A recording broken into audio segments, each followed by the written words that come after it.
All right, cyber traders, welcome on back to close things out officially now for this week, for this Friday, April 22nd, shortly after 2:30 p.m. Eastern Time. Great to see Norman, Leda, Bobby, and well, perhaps the rest of us, perhaps just waking on up here, heading into this, afternoon meeting. Great to see Michael as well, loud and clear from Leda and Michael. I assume I got everybody else though, just as well. So great to see Nina, Will, Jean, Kathleen, Ron, all rejoining us as well right now. And if you're rejoining us one last time on social media, Facebook Live or YouTube, it's been a snooze fest, folks. I mean, I'll tell you, it's been pretty boring. A couple of little opportunities here and there. I am in a couple of positions.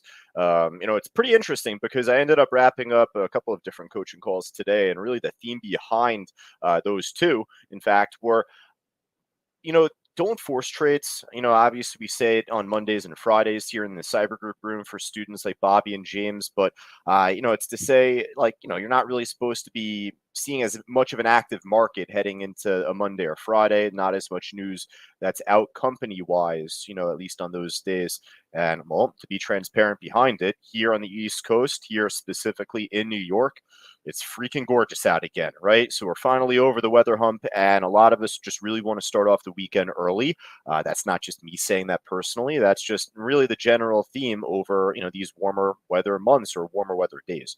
So, here in late April, a lot of people want to start their weekend early. They want to go out on their boats, perhaps like Fausto. They want to just, be with families, just do entertaining things, not be stuck at their desk and following a market, especially a down market at that. Of course, there could be opportunities with the down market. You could follow a couple of good short trades, or if there are a couple of interesting stocks that, go against the grain, maybe from, pre-market this morning, one of our picks, that could be possible, but listen, if you made your money early by 10:30, 10 o'clock, a little bit later, whenever it was, I would have taken my ball and went home, right? So with that, LGVN on the screen, right before we started this meeting, I just rescanned the market quickly. I just saw it. And the one thing behind this, it's just got really thin volume on the book, a lot thinner actually compared to what I've seen it normally do. Not just talking about the move, the order book, that is, the liquidity. So, we've seen the stock have, bigger orders on the bid and the ask collectively. That means more interest across the board. So without that, I'm not really too big of a fan of this. It's at the highs of the day today. More volume being traded on it over the last 5-10 minutes here, really, than, the last little while. But for right now, though, I just want to see if there's anything else just really even looking better. So, what we'll do is, as always, go right from top to bottom. Got no water here, no energy drink, nothing on me here. That's pretty odd. All right, we'll try and be efficient with our time. So with that, let's go right from the top here, the VLON trade. I always like to mention the trades that I'm in, if I am in any at this time. I stepped away from my desk for like an hour or so. Rich was commenting in the room. Ha, Ron. Love it, Ron. Ron says, I have no life. I'm sticking around. Hey, if you got the time, by all means, right? We're here. We're open for business. The stock market, that is. So, I'm sure there could be a good opportunity. And VLON, I am in right now. I ended up catching the bounce off of 2. I scaled out 3/4 of my position already as it was testing a really significant resistance here off 220. 220, it was a big buying level from pre-market. So that ended up leading the stock to make a nice pop shortly prior to the market opening up. And then, of course, afterwards, well, it ended up leading to a couple of bounce opportunities, but nothing really too special. And then just even here heading into the early afternoon, I was away here at this time. And I come back and I end up taking a 2-cent loss. This thing ended up stopping me out initially here before it took off. So, hey, at that point, look what's happening right now. It's shaking down. Thank God I took 3/4 of my position out off 220. Being a responsible trader there. I have my stop set actually, though, right at my entry price, right at 201. If this thing drops down a little bit more, then I'm going to get stopped out. That's fine by me. Like I said, though, I didn't really have the greatest morning. I didn't say that up until now. I didn't have the greatest morning. I was actually down up until the early afternoon. So, taking out 3/4 of this position, puts me, at that cushion point a little bit. Not exactly where I want to be, but I'm a lot happier now than I was by the end of the early morning trading session. The Velon stock ended up making that big pop at first, but came crashing down. Well, here it ended up making a nice bounce. I'm still in on my last leg of my position, technically, as of right now. It didn't stop me out yet.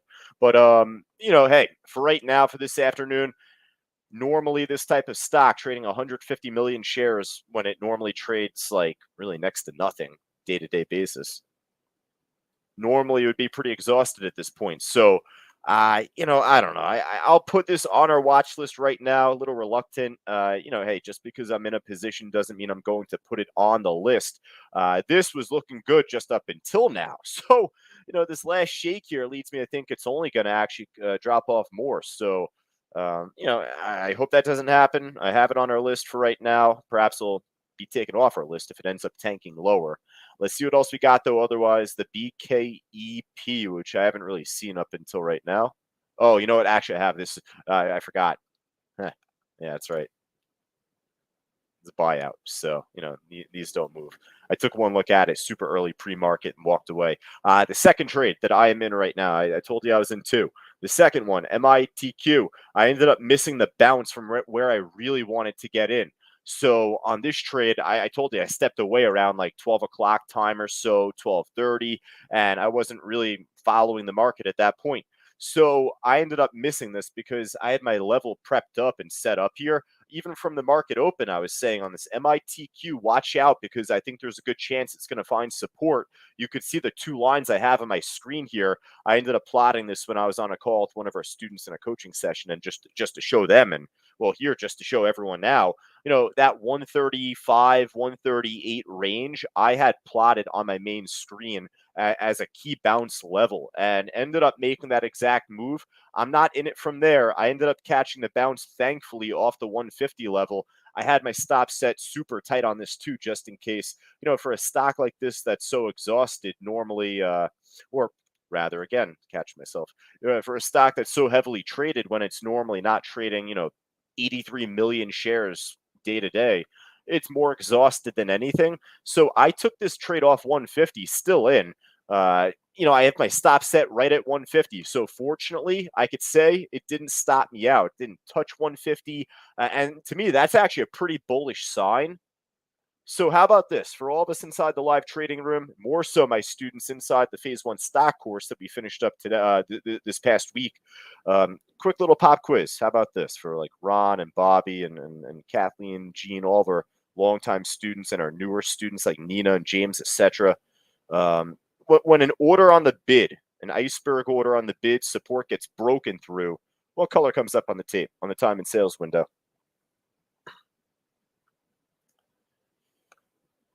Hopefully it doesn't drop down here while we're doing this. Ron asks, is this a riddle? No, I'm not that creative. Leda has that at 3 o'clock.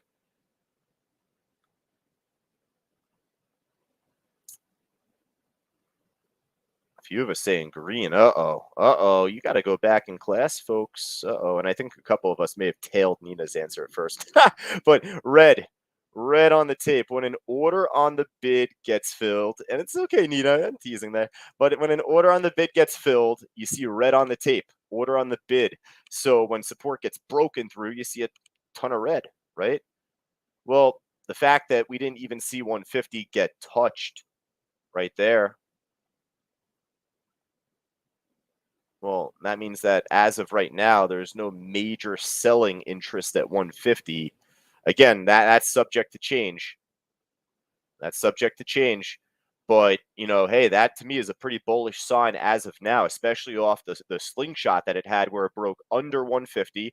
We saw the red come in on the tape, and then from there pushed above. Folks, for all of us that may have answered green there, perhaps, but just to say, go back, Phase 1 stock course. We just did that this past week. If you didn't watch it live, the recording's up on the student dashboard.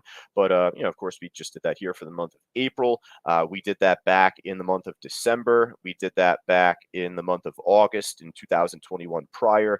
So I guess that was a riddle, Ron. I guess that was my riddle nonetheless. But, like I said, I'm not that creative. Leda has our weekly Friday riddle in our live trading room lined up, probably 3:30. All right. Well, hey, I like this for right now. I like this more than the VLAN. Hopefully, this doesn't shake down like the VLAN, and we'll put this on our list for right now. All right. No more pop quizzes. All right. FRGE, talk about disaster. I mean, pop and drop. I mean, you could have done really well if you caught this at the right time, but, ended up running up, ended up dropping off basically as fast as it ran up. So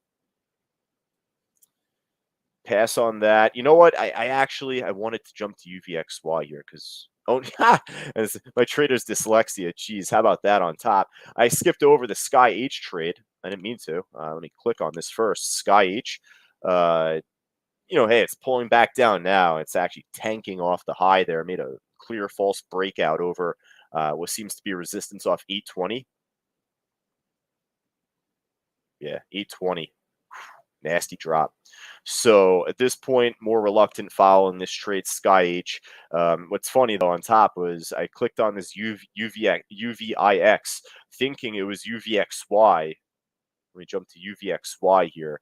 Obviously, markets once again down today. I'm not going to make any predictions like I did 24 hours ago. I thought we would see a small dead cat bounce, if not a little exhaustion heading into the close yesterday. And well, I was wrong. Ended up seeing just continuous drop off, as simple as that. So it certainly seems like we're gonna, see more of that heading into this close.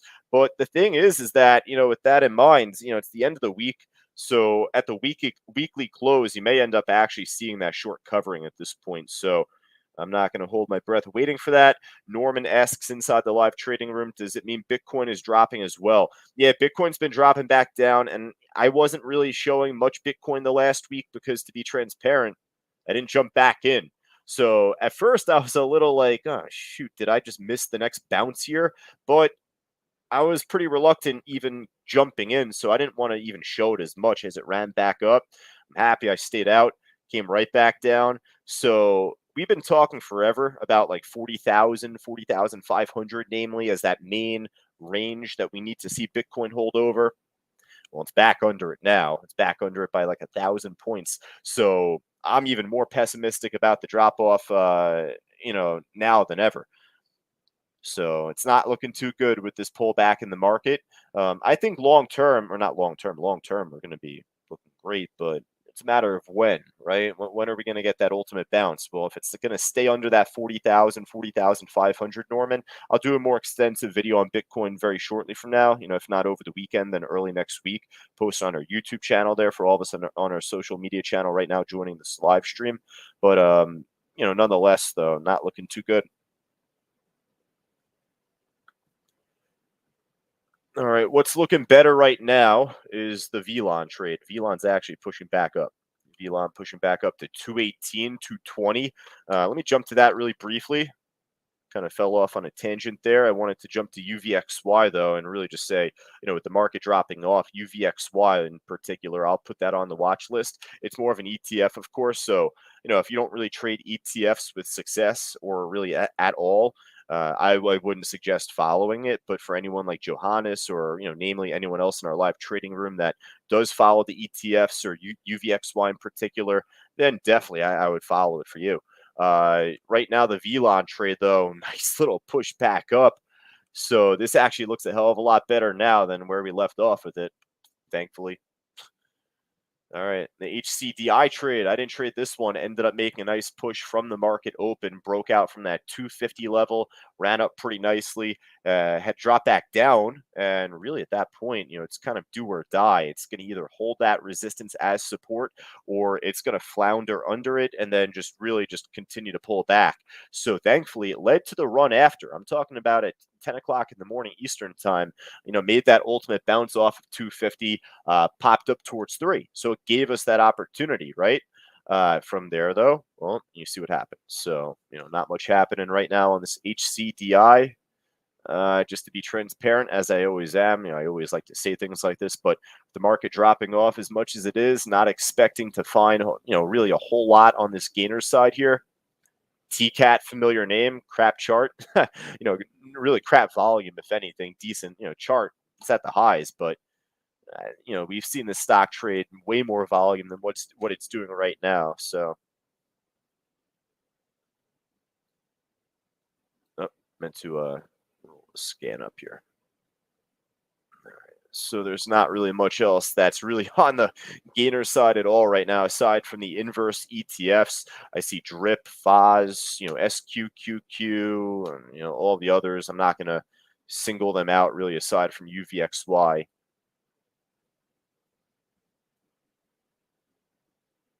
All right, let's hop on over to the losers list right now. Why did I not bring my water bottle with me here? I have no idea.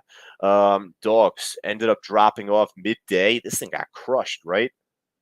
Ended up leading to a nice dead cat bounce, nice opportunity. It took like forever. I stayed away from it after the initial drop off here, but ended up making a nice little squeeze up from like 250-ish upwards towards 4. Ended up, obviously dying off with the volume. So right now, not too particular about this right now at this point, the dogs trade. But for as much down as this was, and it's still down a lot, 50% nearly, but it was down like 65, 70% from the initial gap downs and the drop offs with the halt. So, with that leads you to think, for as much down as it is, that could lead to a little squeeze. But man, that took a while. I mean, you really shouldn't be waiting that long as the volume tanks here like this, because more often than not, you're not going to get that squeeze. It's just going to be like kind of flat, and even sometimes even pull back lower or pull back to the lows or break lower. It's likely to do that here heading into this afternoon, I think.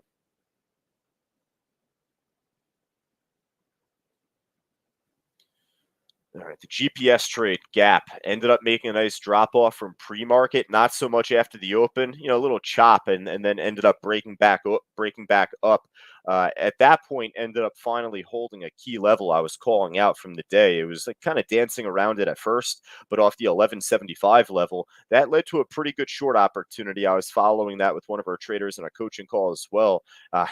Ended up taking like a dinky 3-cent loss because it wasn't going anywhere at the time. I waited like 5 minutes on the trade.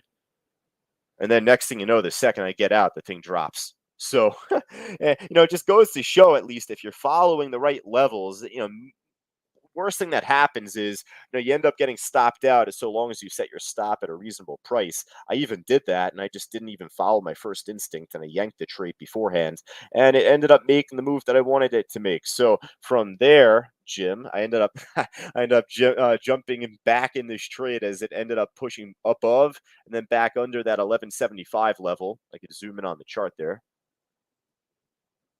Right here, I ended up re-entering off the 1175, and then from there dropped down. I ended up leaving money on the table on this trade, but oh man, it took forever. But at this point right now, it's just pretty inactive, not really doing much of anything. For a stock reporting bad earnings or shortable, easy to borrow trade, perhaps that could be a pretty nice opportunity to follow here at this point. But not really doing much of anything. This GPS. Ah, there we go, Jim. More creative than me. He says GPS just doesn't know where it is. That's my drum sound. That actually was a pretty good one. CYH dropping off right now. Hey, shortable. The only issue on this stock is it's not trading really any volume, like 3,000 shares a minute. That's not really what I want to see at this time of the day. The THC trade, I always joke with this one, not a pot stock, but THC, get it. It's dropping off right now. It's pretty damn expensive, so not really too particular about this trade. The UEC trade, this one we've been following for a little while, namely on the way up, throughout the month of April, but dropping back down the last couple of days at the lows, trading 23,000 shares a minute. It's at the lows, which I do like. There is an iceberg support off 450. So, reluctant, but I'll slip it on here. I'm reluctant because it's slow more than anything. It's like extremely tradable, but like it's like watching the grass grow, watching the paint dry here, kind of, have this approach down towards that iceberg order.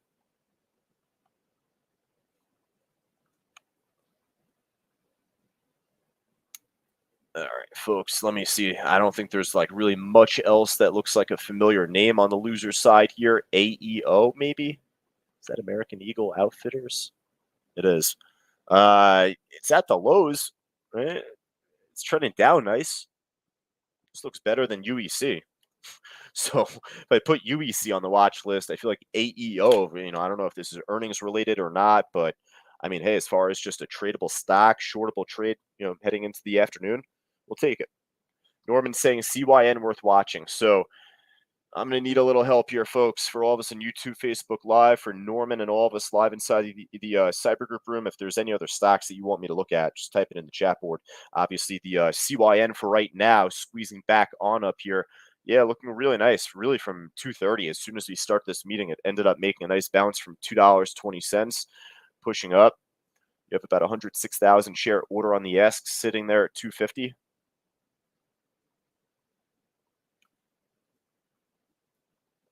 So, yeah, definitely looks great, the CYN trade. The MITQ's pushing back up, folks. That's at 160 now. It's grinding on up. And the VLON trades, it's holding under that really big level I'd referenced, 220. And even after 220, 230 is actually just as strong, I think. Not every 10 cents is going to be as strong. But in particular, I charted 220, 230, for VLON this morning. All right. I don't have anything. I'm good to go. I know the sound's working this time. We got a bunch of us on YouTube and Facebook Live this afternoon. I know yesterday I ended up botching the audio, so my bad on that. All right, folks, I'll tell you, we don't need to make a big watch list heading into this afternoon. Unfortunately, the VLON held 220. It's snapping back down right now. Not so particular about that, but it's still on our watch list. The GPS trade's actually dropping back down right now, testing 1150 support. So you know what? That actually could be a decent short for the news coming out or that came out on it. I'll give it a look. Put that back on our list, the gap trade. All right, so in total, I got 2, 4, 6 stocks. I'm sure there could be some side list stocks if the market, makes any better move or quicker move down or up heading into the afternoon. NEO's at the low of the day right now. I think the AMC trades, kind of consolidating around the lows. Like the airlines are dropping back down to the lows right now. So those could always be good opportunities. They'll be on the side list for right now. And then otherwise, UVXY for any of our traders that follow the ETFs, that obviously is in play with the market down. All right, for all of us on Facebook Live, YouTube, I appreciate you dealing with my dry mouth throughout this afternoon here. I appreciate you. If you have any questions, feel more than free to send it on over an email to josh@c2trading.com. I always like to, cut it straight with you. I appreciate you dealing with my dry mouth this afternoon. Nonetheless, enjoy the weekend. Scott calling out TCAT once again here at the end. We looked at TCAT earlier, Scott. It just has no volume. If you're a member of Cyber Trading University, and this doesn't just go to Scott, I just want to make this clear to everybody. If you're a member of Cyber Trading University, then you got to follow the big volume. If there's no volume on a trade, then it doesn't make sense to follow it. And that's all right. We just have to identify these things. I mean, yeah, it's pushing up a little bit, but we got much better opportunities, much more volatile opportunities. That VLON actually snapped right back on up. I mean, that could be due for a big push in either direction here heading into the close. It'll be interesting to see if this could break back over 220. All right, folks. So for all of us on Facebook Live, YouTube, if you have any questions, feel more than free to email me, josh@c2trading.com. Enjoy the weekend, and then we'll be back up on Monday. All right. For all of us live inside the trading room, just give me a quick breather. Jeez, I got to refill up my water here. And I'll be back on the sticks right at 3:30. All right, folks. Take care. Become a Cyber Group member today. Just click the link below and receive all these amazing products and a world of knowledge for just $9.